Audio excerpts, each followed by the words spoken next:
नमस्कार मित्रों, कथा निधि चैनल पर आज आप सुनेंगे इस्मत चुगताई द्वारा लिखी एक कहानी मुगल का बच्चा। कहानी पसंद आए तो लाइक और कमेंट करके जरूर बताइएगा। और हाँ, आपसे ये भी अनुरोध है कि अगर आप मेरे चैनल पर नए हैं तो चैनल को सब्सक्राइब जरूर कीजिएगा। बेल आइकन दबाना बिल्कुल भी ना भूलें। तो आइए सुनते कहानी मुगल का बच्चा। फतेहपुर सीकरी के खंडहरों में मेरी दादी का पुराना जर्जर मकान पुराने सूखे जख्म की तरह खटकता है। कतिया ईंट का 2 मंजिला घुटा घुटा सा एक मार खाए रूठे बच्चे की तरह लगता था। देखकर ऐसा लगता था कि समय का भूचाल उसकी ढिठाई से विवश होकर आगे बढ़ गया और शाही शानो शौकत पर टूट पड़ा। मेरी दादी झक चांदनी सफेद बिछे तख्त पर सफेद बिंदाग कपड़ों में एक मकबरा मालूम होती थी। सफेद ढेर बाल, बिना खून की सफेद मलमल से चमड़ी, हल्की नीली आंखें जिन पर सफेदी रेंग आती थी। पहली नजर में सफेद नजर आती थी। उन्हें देखकर आंखें चकाचौंध हो जाती थी, जैसे बसी हुई चांदनी का गुबार उनके गिर्द छाया हो। ना जाने कब से जिए जा रही थी। लोग उनकी आयु 100 वर्ष बताते थे। खुली खुली गमगीन आंखों से वे इतने साल क्या देखती रहीं, क्या सोचती रही थी, कैसे जीती रही थी। 12 वर्ष की कच्ची उम्र में वे मेरी अम्मा के चचेरे भाई से ब्याही तो गई थी, मगर उन्होंने दुल्हन का घूंघट भी ना उठाया। कंवारपन की 1 शताब्दी उन्होंने इन्हीं खंडहरों में बिताई। शाम को खाना खाकर झोलियों में सूखा मेवा भरकर हम बच्चे लिहाफों में दुबक कर बैठ जाते और पुरानी जिंदगी के पृष्ठ खुलते जाते। बार बार सुनकर भी जी न भरता। अदला बदली कर गोरी बी और काले मियाँ के कहानियां सुनते जाते, तब भी हमारा जी न भरता। काले मियाँ की अक्ल पर पत्थर पड़ गए थे कि इतने गोरी बी का घूंघट भी ना उठाया। अम्मा साल के साल पूरा लाव लश्कर लेकर मायके पर धावा बोल देती, बच्चों की ईद हो जाती। फतेहपुर के भेदपूर्ण शाही खंडहरों में आंख मिचौनी खेली जाती। खेलते खेलते जब शाम हो जाती तो शाम के अंजन पूर्ण वातावरण में डर लगने लगा। हर कोने से साए लपकते, दिल धक धक करने लगते। काले मियाँ, हम एक दूसरे को डराते, गिरते पड़ते भागते और कतिया ईंट की 2 मंजिले मकान में दुबक जाते। काले मियाँ हर कोने में भूत की तरह दुबके हुए महसूस होते। बहुत से बच्चों ने मरने के बाद जब सलीम चिश्ती की दरगाह पर माथा रगड़ा, तब गोरी बी के दर्शन नसीब हुए। माँ बाप की आंखों की ठंडक गोरी बी बड़ी जिद्दी थी। बात बात पर अटवाती पटवाती लेकर अड़ जाती, भूख हड़ताल कर देती। घर में खाना पकता, कोई मुंह न जुठाता, ज्यों की त्यों मस्जिद में भिजवा दिया जाता। गोरी बी ना खाती तो अम्मा बाबा कैसे निवाला तोड़ते। बात इतनी थी कि जब मंगनी हुई तो लोगों ने मजाक के छींटे कसे। गोरी दुल्हन काला दुल्हा, मगर मुगल बच्चे मजाक के आदी नहीं होते। 16-17 वर्ष के काले मियाँ अंदर ही अंदर घुटते रहे, जलकर मुरंडा होते रहे। दुल्हन मैली हो जाएगी, खबरदार ये मैले हाथ मत लगाना। बड़ी नाजों से पाली है, तुम्हारी तो परछाई भी पड़ी तो काली हो जाएगी। बड़ा तीहा है, सारी उम्र जूतियां उठवाएगी। अंग्रेजों ने जब मुगल शाही का अंतिम संस्कार किया तो बुरी मुगल बच्चों पर बीती। वे सारी उपाधियां पदवियां संभाले बैठे थे। पद और जागीरें छिन जाने के बाद लाखों के घर देखते देखते खाक हो गए। बड़ी बड़ी ढंढात हवेलियों में भी मुगल बच्चे पुराने सामान की जगह जा पड़े, भौचक्के से रह गए, जैसे किसी ने पैरों तले से तख्ता खींच लिया हो। तभी मुगल बच्चे अपने स्वाभिमान और गर्व की चादर में सिमटकर अपने अंदर ही अंदर घुटते चले गए। मुगल बच्चे अपने ढुर्रे से कुछ खिसके हुए होते हैं। खरे मुगल की पहचान है कि उसके दिमाग के 2-4 पेंच ढीले या जरूरत से ज्यादा ही तंग होते हैं। आसमान से जमीन पर गिरे तो मानसिक संतुलन डगमगा गए, जीवन के मूल्य गलत सलत हो गए, दिमाग से ज्यादा भावनाओं से काम लेने लगे। अंग्रेजों की नौकरी लानत और मेहनत मजदूरी शान के विरुद्ध। जो कुछ संपत्ति बची उसे बेच कर खाते रहे। हमारे अब्बा के पिता रुपए पैसे की जगह दादी के दान दहेज की चांदी की पलंगी का पाए का पतरा उखाड़ ले जाते थे। जेवर और बर्तनों के बाद टके जोड़े नोच खाते थे। पानदान की कलैया सिलबट्टे से कुचलकर टुकड़ा टुकड़ा बेच आए और खाए। घर के मर्द दिन भर पलंग की अदवाइन तोड़ते, शाम को घिसी पिटी अचकन पहनी और शतरंज खेलने निकल पड़ते।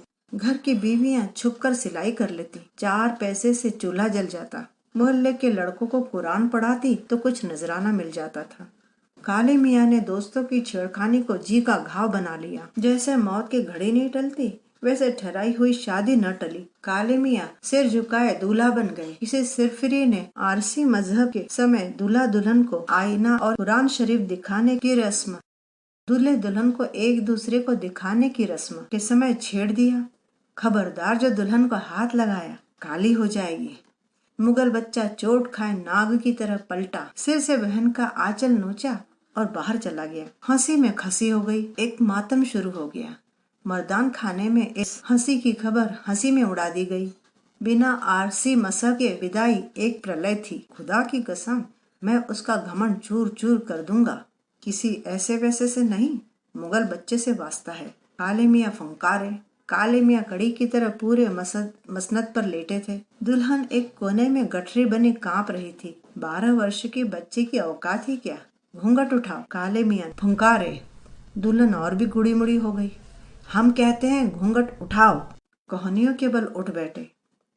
सहेलियों ने तो कहा था कि दूल्हा हाथ जोड़ेगा, पर खबरदार जो दूल्हे को घूंघट को हाथ लगाने दिया। दुल्हन जितनी ज्यादा रोके उतनी ही ज्यादा पवित्र। देखो जी, तुम नवाबजादी होगी अपने घर की, हमारी तो पैर की जूती हो। घूंघट उठाओ, हम तुम्हारे बाप के नौकर नहीं हैं। दुल्हन पर जैसे फालिज गिर गया। काले मियाँ चीते की फुर्ती से उठे, जूतियां बगल में दाबी और खिड़की से गृह वाटिका में कूद गए। सुबह की गाड़ी से वे जोधपुर दंदना गए। घर में सोता पड़ा था। एक नौकरानी जो दुल्हन के साथ आई थी जाग रही थी। कान दुल्हन की चीखों की तरफ लगे थे। जब दुल्हन के कमरे से चीखों की आवाज न आई तो उनका दम निकलने लगा। हैं, कैसी निर्लज लड़की है। लड़की जितनी मासूम और कुंवारी होगी उतना ही ज्यादा दर्द मचाएगी। या कुछ काले मियाँ में खोट है। जी चाहता है कुएं में कूद कर किस्सा खत्म करे। चुपके से कमरे में झांका तो जी सन्न से हो गया। दुल्हन जैसी की तैसी धरी थी और दूल्हा गायब। बड़े अरुचिकर किस्म के हंगामे हुए। तस्वीरें खींची। बड़ी मुश्किल से दुल्हन ने जो बीती थी वह कह सुनाई। इस पर तरह तरह की बातें होती रही। खानदान में 2 पार्टियां बन गई, एक गोरी बी की और दूसरी काले मियाँ की। काले मियाँ आखिर गोरी बी की तरफदार। वह आखिर खुदाए मिजाजी है, उसका हुक्म न मानना गुनाह है। एक पार्टी जमी हुई। कहीं किसी दुल्हन ने खुद घूंघट उठाया है। काले मियाँ को जोधपुर से बुलाकर दुल्हन का घूंघट उठवाने की कोशिशें बेकार हो गई। वे वहाँ घुड़सवारों में भर्ती हो गए और बीवी को यहाँ खाने पीने का खर्चा भेजते रहे। जो गोरी बीवी की अम्मा समधन के मुंह पर मार आती, गोरी भी कली से फूल बन गई। हर अठवाड़े हाथों में मेहंदी रचाती और बंदे टके दुपट्टे ओढ़ती रही और जीती रही। फिर खुदा का करना ऐसा हुआ कि बाबा के मरने की घड़ी आ गई। काले मियाँ को खबर मिली तो ना जाने किस मूड में थे। भागे भागे आए। बाबा मौत का हाथ झटक उठ बैठे। काले मियाँ को बुलवाया। दुल्हन का घूंघट उठाने की बात पर सलाह मशविरा हुआ। काले मियाँ ने सर झुका लिया, पर शर्त वही रही कि घूंघट दुल्हन खुद उठाएगी, अपने हाथों से उठाएगी। किबला मैं ओबामा में कसम खा चुका हूँ, कसम नहीं तोड़ सकता। मुगल बच्चों की तलवारें मंद पड़ चुकी थी। आपस की मुकदमाबाजी ने सारा कल्फ निकाल दिया था। बस ऐसी मूर्खतापूर्ण जिदें रह गई थी। एक उम्मीद को वो कलेजे से लगाए बैठे। किसी ने काले मियाँ से पूछा कि तुमने ऐसी मूर्खतापूर्ण कसम खाई ही क्यों, कि अच्छी भली जिंदगी नर्क बन जाए। खैर साहब, गोरी भी फिर से दुल्हन बनाई गई। ककिया ईंट वाला मकान फिर से फूलों से खुशबू से महक उठा। अम्मा ने उसे समझाया कि तुम उसकी विवाहिता हो बीबी जान, घूंघट उठाने में कोई हर्ज नहीं, उसकी जिद पूरी कर दो। मुगल बच्चा की आन रह जाएगी, तुम्हारी जिंदगी बन जाएगी, गोद में फूल बरसेंगे, अल्लाह रसूल का हुक्म पूरा होगा। गोरी भी सिर झुकाए सुनती रही। कच्ची गली 7 साल में नव युवती बन चुकी थी, कयामत बन चुकी थी। सुंदरता और यौवन का एक तूफान था जो कि शरीर से फूटा पड़ता था।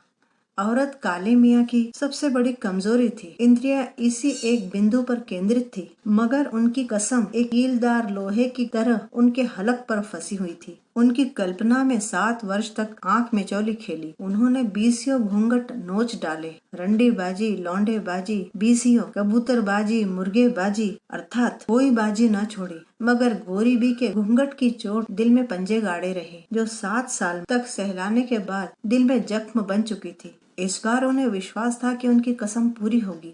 गोरी भी अक्ल की ऐसी कोरी नहीं कि जीने का यह आखिरी अवसर भी गंवा दे। 2 उंगलियों से हल्का फुल्का आंचल ही तो सरकाना है, कोई पहाड़ तो नहीं सरकाना है। घूंघट उठाओ। काले मियाँ ने बड़ी नरमी से कहना चाहा, मगर मुगले दबदबा आड़े आ गया। गोरी भी घमंड से तमतमाई सन्नाटे में बैठी रही। आखिरी बार हुक्म देता हूँ, वरना इसी तरह घूंघट में पड़ी सड़ती रहोगी। अब गया तो फिर नहीं आऊंगा। मारे गुस्से के गोरी भी लाल भभूका हो गई। काश उनके सुलगते गालों से एक शोला लपकता और वह मनहूस घूंघट जलकर खाक हो जाता। बीच कमरे में औडियाले काले मियाँ काले सांप की तरह फुफकारते रहे, फिर जूते बगल में दबाए और गृह वाटिका में उतर गए। अब वह गृह वाटिका कहाँ रही थी। इधर पिछवाड़े लकड़ी की टाल लग गई थी। बस 2 जामुन के पेड़ रह गए थे, 1-2 पुरानी चमेली की बेलें रह गई थी। शहतूत और अनार के पेड़ कब के कट गए थे। जब तक माँ जिंदा रही, गोरी बी को संभाले रही। उनके बाद यह ड्यूटी खुद गोरी बी ने संभाली। हर जुमेरात को मेहंदी पीसकर पाबंदी से लगाती, दुपट्टा रंग चुनकर डालती और जब तक ससुराल जिंदा रही त्योहार पर सलाम करने जाती रही। अब के जो काले मियाँ गए तो गायब हो गए। बरसों उनका सुराग न मिला। माँ बाप रो रो कर अंधे हो गए। वे न जाने किन जंगलों की खाक छानते फिरे। कभी खानकाहों में उनका सुराग मिलता, कभी किसी मंदिर की सीढ़ियों पर पड़े मिलते। गोरी बी के सुनहरे बालों में चांदी घुल गई। मौत की झाड़ू काम कर गई। आसपास की जमीनें कान कौड़ियों के मोल बिकते गए। कुछ पुराने लोग जबरदस्ती डट गए। काने कुंजड़े आ बसे। पुराने महल ढलकर नई मकानों की बुनियाद पड़ने लगी। परचून की दुकान, डिस्पेंसरी, एक मरघल्ला सा जनरल स्टोर भी, जहां एल्युमिनियम की पतीलियां और लिप्टन चाय के डब्बे लटकने लगे। एक पक्षाघात दौलत की मुट्ठी रिस कर बिखर रही थी। कुछ सावधान उंगलियां समेटने में लगी थी। जो कल तक अदवाइन पर बैठते थे, झुक झुक कर सलाम करते थे, आज वही साथ बैठना शान के विरुद्ध समझते थे। गोरीबी का जेवर आहिस्ता आहिस्ता लालाजी की तिजोरी में पहुंच गया। दीवारें ढह रही थी, छज्जे झूल रहे थे। बचे कुचे मुगल बच्चे अफीम का अंटा निगल कर छत पर पतंगे लड़ा रहे थे। तीतर बटेर सिधार रहे थे। कबूतर की डेनों के पर गिनकर हलकान हो रहे थे। शब्द मिर्जा, जो कभी दबदबे और गर्व की शान समझा जाता था, मजाक बन रहा था। गोरी भी कोलू के अंधे बैल की तरह गृहस्थी के छकड़े में जुत्ती गोल गोल घूमे जा रही थी। उनकी नीली आंखों में अकेलेपन ने डेरा डाल दिया था। उनके लिए तरह तरह की कहानियां मशहूर हुई कि उन पर जिन्नों का बादशाह आशिक था। जो ही काले मियाँ उनके घूंघट को हाथ लगाते, झट तलवार खींचकर खड़ा हो जाता। हर जुम्मा रात को नमाज पढ़ने के बाद वजीफा पढ़ती हैं तो सारा आंगन कौड़ियाले सांपों से भर जाता है। फिर सुनहरी कलगी वाला सांपों का बादशाह अजगर पर सवार होकर आता है। गोरी बी की सिर पर फन डोलता है। सहर होते ही सब नाग विदा हो जाते हैं। जब हम यह किस्से सुनते तो हमारे कलेजे उछलकर हलक में फंस जाते और रात को सांप की फुफकारे सुनकर सोते में चीख मारते। गोरी बी ने सारी उम्र कैसे कैसे नाग खिलाए होंगे। ऐसे अकेली नामुराद जिंदगी का बोझ ढोया होगा। उनके रसीले होठों को कभी किसी ने नहीं चूमा। उन्होंने शरीर की पुकार को क्या जवाब दिया होगा। काश यह कहानी यहीं खत्म हो जाती, मगर किस्मत मुस्कुरा रही थी। पूरे 40 वर्ष बाद काले मियाँ खुद आ धमके। उन्हें तरह तरह की ला इलाज बीमारियां लगी हुई थी। पोर पोर सड़ रहा था, रोम रोम रिस रहा था। बदबू के मारे नाक सड़ी जाती थी। बस आंखों में हसरतें जाग रही थी, जिनके सहारे बदन में जान अटकी हुई थी। गोरी बी से कहो मुश्किल आसान कर जाए। 1 कम 60 की दुल्हन ने काले मियाँ को मनाने की तैयारियां शुरू कर दी। मेहंदी घोलकर हाथ पैरों में रचाई गई। पानी समोकर पिंडा पाप किया। चपटे लटों में तेल बसाया। संदूक खोलकर बोर बोर टपकता विवाह का जोड़ा निकाल कर पहना और उधर काले मियाँ दम तोड़ते गए। जब गोरी भी शर्माती लजाती धीरे धीरे उनके सिरहाने पहुंची तो जहंगे पर तकियत बिस्तर और गोदड़े में पड़े काले मियाँ के मुट्ठी भर हड्डियों में जिंदगी की लहर दौड़ गई। मौत के फरिश्ते से उलझते हुए काले मियाँ ने हुक्म दिया, गोरी भी घूंघट उठाओ। गोरी भी के हाथ उठे, मगर घूंघट तक पहुंचने से पहले गिर गए। काले मियाँ दम तोड़ चुके थे। वह बड़ी शांति से दूल्हे मियाँ के पास उकड़ू बैठ गई। सुहाग की चूड़ियाँ ठंडी की और मातम का सफेद आंचल सिर पर फेर लिया।